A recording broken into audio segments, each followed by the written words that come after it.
আসসালামু আলাইকুম রহমতুল্লাহি ওয়া বারাকাতুহু। সম্মানিত দর্শক, আমাদের দেশে দীর্ঘদিন ধরে যে পররাষ্ট্রনীতি এটি এলোমেলো অবস্থায় চলছে। ঠিক ধরুন বিগত বিএনপি সরকারের আমলে ২০০১ থেকে ২০০৬ পর্যন্ত, ওই সময়টি পর্যন্ত অর্থাৎ ৯১ থেকে আরও আগে বঙ্গবন্ধুর জমানা থেকে একেবারে ২০০৬ পর্যন্ত আমাদের পররাষ্ট্র মন্ত্রণালয়ের একটা ট্র্যাক রেকর্ড ছিল। যারা এই ফরেন সার্ভিস ক্যাডারে অংশগ্রহণ করতেন ধরে নেওয়া হতো সিভিল সার্ভিসের সবচেয়ে মেধাবী এবং সবচেয়ে চৌকুশ কর্মকর্তারা তাদের প্রথম চয়েস হিসেবে পররাষ্ট্র মন্ত্রণালয়কে দিত। ফলে এখানে যারা নিয়োগ লাভ করতেন তারা দেখতে সুন্দর ছিলেন, ভালো বংশ থেকে এসেছেন, তারপর তাদের লেখাপড়ার মান আদার দেন অন্য যে কোনো বিষয়ে তাদের লেখাপড়ার মান অন্য যে কোনো সার্ভিসের চাইতে শ্রেষ্ঠতর।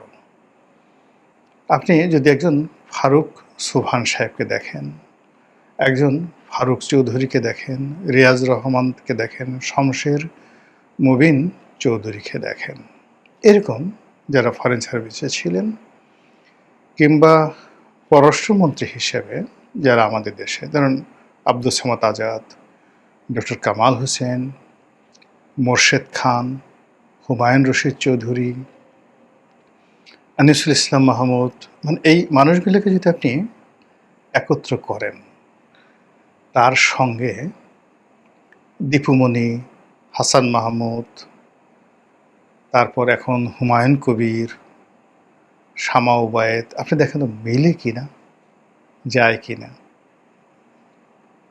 এখন এখানে বর্তমান যিনি পররাষ্ট্র মন্ত্রী রয়েছেন খলিলুর রহমান, নিঃসন্দেহে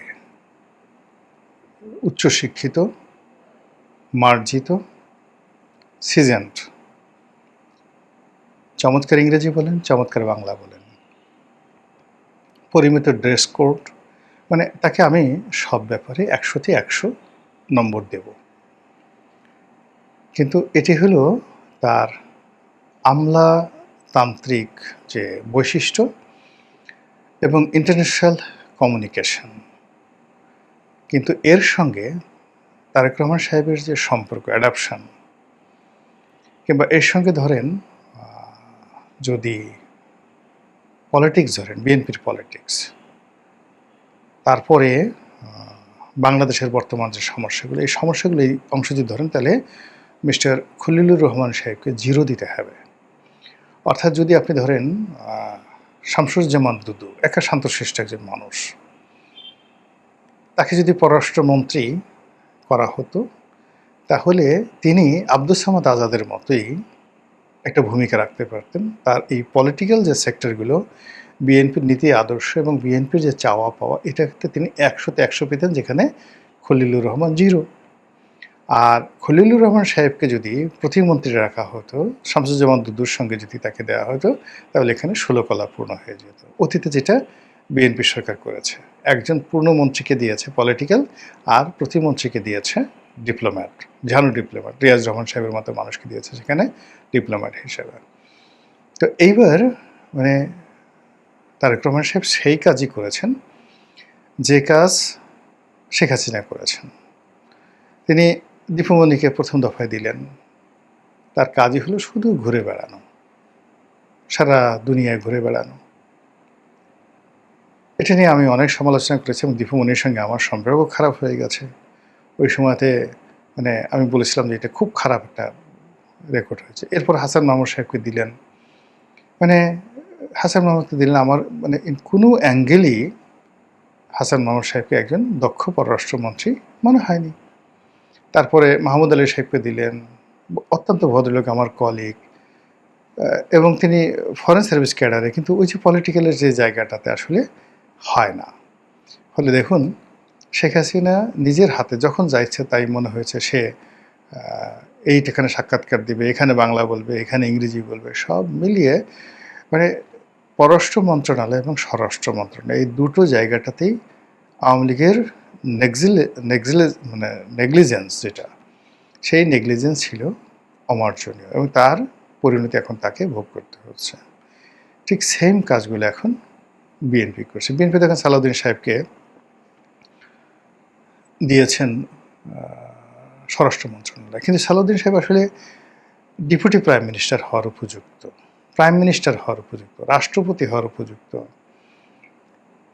তো অথবা তার পছন্দের, তাকে বাণিজ্যমন্ত্রী, মানে সে যে কি পছন্দ করে এটা বোঝা। সে তার জ্ঞান গরিমা লেখাপড়া পার্লামেন্টকে নিয়ে তাকে যদি সংসদ বিষয়ক মন্ত্রী করা হতো, ইভেন আইনমন্ত্রী করা হতো, তিনি ভালো করতে পারতেন। কিন্তু যে ব্যাপারে তার কোনো আগ্রহ নেই, স্বরাষ্ট্রমন্ত্রী ইটস এ সেক্সি মিনিস্ট্রি, অনেকের আগ্রহ থাকতে পারে, কিন্তু আমার কাছে মনে হয়েছে সেই এই ভদ্রলোক মানে উনি সাহারা খাতুন তবু তার মন্ত্রণালয়ের ব্যাপারে যথেষ্ট সচেতন ছিলেন। সারা রাত বসে, রাত্রি 1টা-1:30 পর্যন্ত তিনি বসে থাকতেন। ইভেন আসাদুজ্জামান খান কামাল তিনি সর্বশক্তি নিয়োগ করতেন। সারাক্ষণ পুলিশের তার একটা সিন্ডিকেট ছিল, রাত্রি 2টা, 3টা, 4টা পর্যন্ত বাসায় তিনি এই পুলিশ কর্মকর্তাদেরকে নিয়ে বসতেন, আড্ডা মারতেন। একটা ফেলোশিপ। এবং পুলিশের তার যারা সিন্ডিকেটের লোকজন আসাদুজ্জামান খান কামালকে মনে করতেন just like father, just like friend, just like বড় ভাই, এরকম। ফলে নরম সরম মানুষটি হলো, ওতে সে ভালো কিছু করতে পারেনি, কিন্তু তার আগ্রহটা ছিল প্রবল। আবার আগের জামানাতে ধরেন আলতাফ হোসেন চৌধুরী, তার লেভেলটা আলাদা, হিজ এ এক্সট্রা অর্ডিনারি। বিমান বাহিনীতে এরকম খুব অল্প লোক আছে আলতাফ হোসেন চৌধুরীর মতো এরকম ক্যারেক্টারিস্টিক্স বা হাই প্রোফাইল ক্যারিয়ার আছে। তো তিনি স্বরাষ্ট্রমন্ত্রী হলেন, তার সাথে প্রতিমন্ত্রী হলেন লুৎফুজ্জামান বাবর। তারপরে তাকে সরিয়ে দিয়ে হাও ভবনের লোক হিসেবে, তারেক রহমান সাহেবের ঘনিষ্ঠ লোক হিসেবে লুৎফুজ্জামান বাবরকে দায়িত্ব দেওয়া হলো। He is a masterpiece. ইংরেজি বাংলা মিলিয়ে আমরা যতই ঠাট্টা করি না কেন, টিল নাও পুলিশের মধ্যে স্বাধীনতার পরে এখন পর্যন্ত ওনার চেয়ে জনপ্রিয় কোনো স্বরাষ্ট্রমন্ত্রী আসেননি। অনেক পুলিশ কর্মকর্তা টিল নাও এখন পর্যন্ত তার নামে কুরবানি করেন, তার জন্য জীবন দিতে প্রস্তুত। এবং ভালো বলেন মন্দ বলেন যা কিছু বলেন, তিনি এটাকে মানে স্বরাষ্ট্র মন্ত্রণালয়টাকে ইবাদত হিসেবে নিয়েছেন। এর বাইরে তার দুর্নীতির অভিযোগ আছে, আরও অনেক অভিযোগ আছে, কিন্তু মূল ব্যাপার হলো যে তিনি তার এইটাকে ইবাদত হিসেবে নিয়েছিলেন। কিন্তু সালাউদ্দিন সাহেব এটাকে ইবাদত হিসেবে নিচ্ছেন না। ফলে সারা বাংলাদেশে আইনশৃঙ্খলা যা অবস্থা, রামদায়ের রাজত্ব, পিস্তলের রাজত্ব, চাঁদাবাজির রাজত্ব, মাস্তানের রাজত্ব, প্রধানমন্ত্রী সারা দেশ ঘুরে বেড়াচ্ছেন একটু গার্ড ছাড়া, একা একা গাড়িটা নিয়ে। তিনি একটু মোহাম্মদপুরে জানতো কোনো রকম প্রোটোকল ছাড়া। তাহলে বাদশাহ হারুন আর রশিদ কাকে বলে, কত প্রকার কী কী, উনি এটা হাড়ে হাড়ে টের পেয়ে আসবেন। মোহাম্মদপুর থেকে রাত্রি 3টার সময়, 2টার সময়, 12টার পরে একটু ঘুরতে গেলেই বুঝতে পারবেন যে আইনশৃঙ্খলাটা কোন অবস্থায় আছে। 2 নম্বরে যেটা আসছে সেটা হলো যে পররাষ্ট্র মন্ত্রণালয়। পররাষ্ট্র মন্ত্রণালয় নিয়ে এখন রীতিমতো যাকে বলা হয়, এটিকে সরকারের পক্ষ থেকে তুচ্ছ-তাচ্ছিল্য করা হচ্ছে। যেমন ধরেন শামা ওবায়েদ, আমাদের বোন, আমেরিকাতে পড়াশোনা করেছে, ভালো ফ্যামিলির, বাবাও আছেন, আন্তরিকতার কোনো অভাব নেই। কিন্তু মানে একটা দেশের পররাষ্ট্র প্রতিমন্ত্রী একটা মন্ত্রণালয়টা চালাবেন, কাউন্টারলি অন্য দেশের পররাষ্ট্রমন্ত্রীর সঙ্গে তিনি এক টেবিলে বসে কাজগুলো করবেন, মানে এই জিনিসগুলো হয় না। মানে আমি কাউকে ভালোবাসি, আমি কাউকে স্নেহ করি, আদর করি, ইট ডাজ নট মিন যে এটা হয় না। এই পদে একসময় প্রতিমন্ত্রী রূপে রিয়াজুর রহমান সাহেবের মতো মানুষজন ছিল, সেখানে শামা ওবায়েদ হয় না। এবার বিদেশ থেকে হুমায়ুন কবির সাহেবকে নেওয়া হয়েছে। আমি এই ভদ্রলোক সম্পর্কে কিছুই বলবো না, জানি না, কিন্তু হয় না, এগুলো হয় না বাংলাদেশের সঙ্গে, মানে কথাবার্তা কোনো কিছু দিক থেকে এটা কিছুই হয় না। ফলে শেখ হাসিনার জামানাতে যে সুদীর্ঘ সময় এই পুরো পররাষ্ট্র মন্ত্রণালয়টা স্বরাষ্ট্র মন্ত্রণালয়ের আন্ডারে ছিল, অর্থাৎ বিভিন্ন সেই অফিসগুলোতে এনএসআইয়ের যারা মিশনগুলোতে এনএসআইয়ের যারা কর্মকর্তা, যেগুলো স্বরাষ্ট্রমন্ত্রী চালাতো, ডিজিএফআইয়ের যে কর্মকর্তারা বিভিন্ন জায়গাতে ডেপুটেশনে ছিলেন, সেটা প্রধানমন্ত্রী চালাতেন। পাসপোর্ট বিভাগের কর্মকর্তারা ছিল, কৃষি মন্ত্রণালয়, বিভিন্ন মন্ত্রণালয়, তারপরে ম্যান পাওয়ার মিনিস্ট্রির লোকজন বিভিন্ন মন্ত্রণালয় ছিল, এবং রাষ্ট্রদূত একটা বিরাট অংশ পলিটিক্যালের বাইরে আর্মির একটা বিরাট অংশ সেখানে কাজ করতো। ফলে কি হলো, সিভিল সার্ভিসের মধ্যে এই যে ঐতিহ্যবাহী ফরেন সার্ভিসটি, এটিকে মনে হলো যে মানে যে কোনো মানুষ রাষ্ট্রদূত হতে পারে, এনি ওয়ান ক্যান।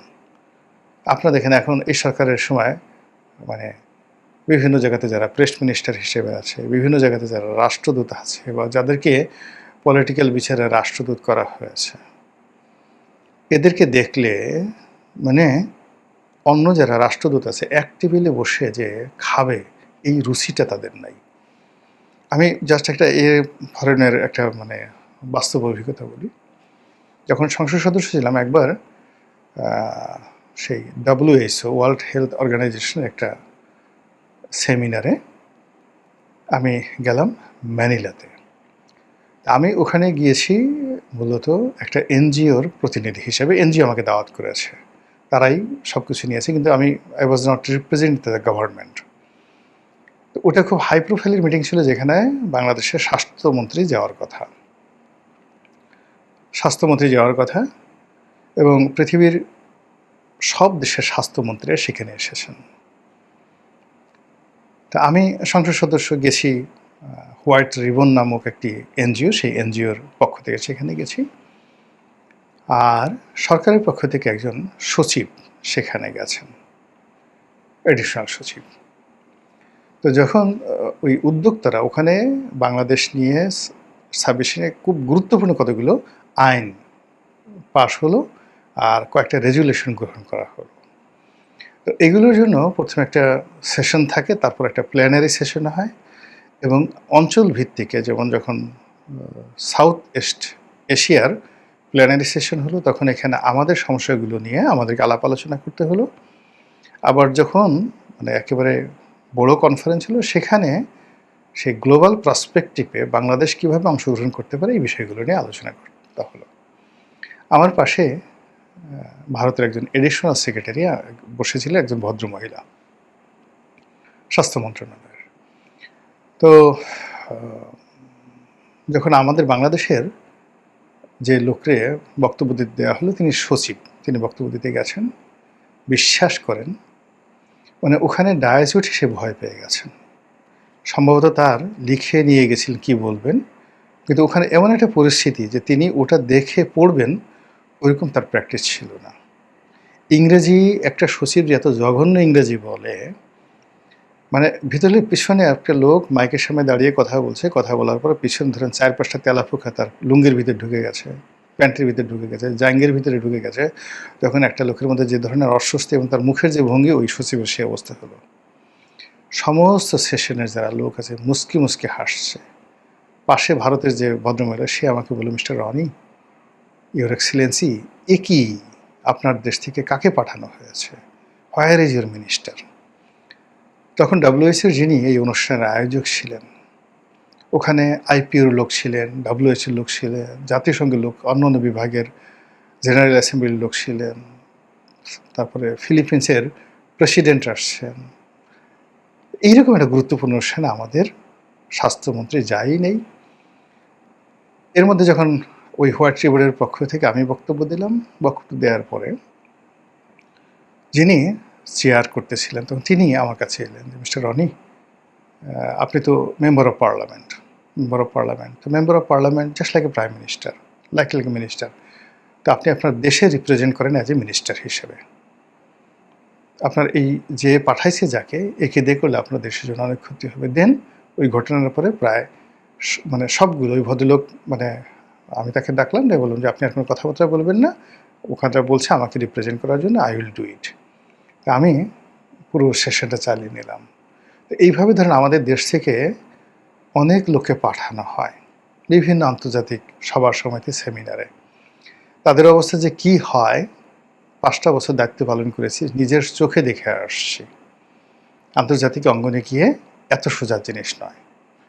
তো ফলে এই যে আমাদের যারা লোকজন গেছে, এদের খলিল সাহেব ঠিক আছে, কিন্তু বাকি তো ঠিকমতো টাই পড়তে পারে না, ঠিকমতো ইংরেজি বলতে পারেন না, ঠিকমতো ম্যাচিং করে প্যান্টের সাথে কোন শার্টটা পরবেন, কোন শার্টের সাথে টাই পরবেন, ম্যাচিং করে জুতা কিভাবে পরবেন, একটা চেয়ারে কিভাবে বসবেন।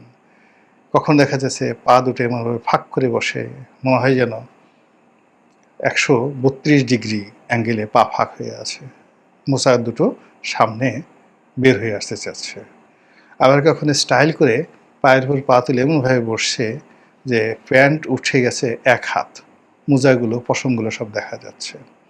জুতা এমন একটা জুতার সামনের অংশ দেখে মনে হয় যেন একটা গদা টাইপের জুতা, বা লম্বা, এমন লম্বা 1 হাত লম্বা, মনে হয় যেন সেই আরব বড়জনের জুতা পরে আসছে।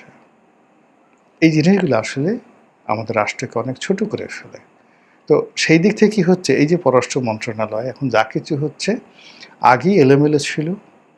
শেখ হাসিনা যেই কাজগুলো করেছেন, এক হাতে চীন, এক হাতে ভারত, এক হাতে আমেরিকা রাখতে গিয়ে একটা রাষ্ট্রের সঙ্গে সম্পর্ক সুন্দর করতে পারেনি। একটা রাষ্ট্র থেকে দ্বিপাক্ষিক যে বিজনেস বেনিফিট সেটা অর্জন করতে পারেনি। একটা রাষ্ট্রের সঙ্গেও দ্বিপাক্ষিক বন্ধুত্ব, ট্রাস্ট অর দি ফ্রেন্ডশিপ করতে পারেননি।